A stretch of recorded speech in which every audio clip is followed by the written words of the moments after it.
கல்வியை பொறுத்த வரைக்கும் இன்னைக்கு வட இந்தியாவில் இருக்கிற நிலைமை வேற. அங்க இருக்கிற மக்களுக்கு அடிப்படை தேவைகளே பெரிய விஷயமா இருக்கு. அங்க தமிழ்நாடு மாதிரி எல்லா குழந்தைகளும் பள்ளிகளில் சேர்க்கப்படுறது கிடையாது. ஒருவேளை அவங்க பள்ளி படிப்பை முடிச்சாலும் கல்லூரிகளில் சேர்ற மாணவனுடைய சதவீதம் தமிழ்நாடோட கம்பேர் பண்ணீங்கன்னா ரொம்ப ரொம்ப குறைவு. GER சொல்லுவாங்க, கிராஸ் என்ரோல்மெண்ட் ரேஷியோ. அதாவது பள்ளிகள்ல இருந்து உயர்கல்வியில காலேஜ் போய் சேருகின்ற மாணவர்களுடைய பெர்சன்டேஜ் தமிழ்நாட்டுல GER எவ்வளவுன்னு பாத்தீங்கன்னா இன்னைக்கு 52%, 52%. ஆனா ஒட்டுமொத்த இந்தியாவுடைய ஆவரேஜ் பர்சன்டேஜ் எடுத்து பாத்தீங்கன்னா வெறும் 29% தான். தமிழ்நாட்டோட இந்த வளர்ச்சியை இந்தியாவில் இருக்கக்கூடிய பிற மாநிலங்கள் அடையணும்னா இன்னும் 10-15 வருஷம். அந்த அளவுக்கு தமிழ்நாடு கல்வி வளர்ச்சியில சிறப்பா முன்னேற்றம் அடைஞ்சிருக்கு. அதற்கு முழு காரணம் நம்முடைய திராவிட இயக்கங்களுடைய ஆட்சிகள் தான்.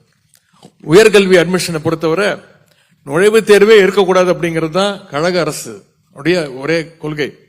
ஆனா புதிய கல்விக் கொள்கை மூலமா மெடிக்கல் இன்ஜினியரிங் மட்டுமல்ல, ஆர்ட்ஸ் காலேஜ்ல மட்டும் கூட ஒன்றிய அரசு என்ட்ரன்ஸ் எக்ஸாம் நுழைவுத் தேர்வை நுழைக்க பார்க்கறாங்க.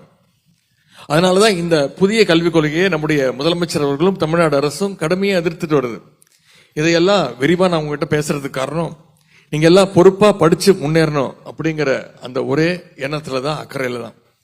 உயர்கல்வினாலே medical, engineering, arts and science course அப்படிங்க மட்டும்தான் எல்லாருக்கும் தெரியும். அப்படிதான் நம்ம நினைச்சிட்டு இருந்தோம். ஆனா உலகம் ஒவ்வொரு நாளும் இன்னைக்கு டெக்னாலஜிக்கலா அட்வான்ஸ் ஆயிட்டே வருது, நவீனமாயிட்டே வருது. அதுக்கு தகுந்த மாதிரி படிப்புகளும் புதுசா வந்துகிட்டே இருக்கு. இப்போ ஏஐன்னு சொல்ற ஆர்டிபிஷியல் இன்டெலிஜென்ஸ் இன்ஜினியரிங் வேகமா வளர்ந்துட்டு வருது. அதுலயே பாத்தீங்கன்னா data science, cyber security, quantum computing அப்படின்னு தனித்தனியா படிப்புகள் வருது. இதெல்லாம் சில வருஷங்களுக்கு முன்னாடி நம்ம யாருக்குமே தெரியாது, இதெல்லாம் கண்டுபிடிக்க முடியாத படிப்புகள். ஆனா இப்ப பெருகி வரும் வேலை வாய்ப்பால நிறைய பேர் இந்த கோர்ஸ்களை விரும்பி படிக்கிறாங்க.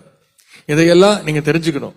அதுக்காகத்தான் இந்த கல்லூரி கனவு வழிகாட்டுதல் நிகழ்ச்சியை நம்ம இங்க நடத்திட்டு இருக்கோம்.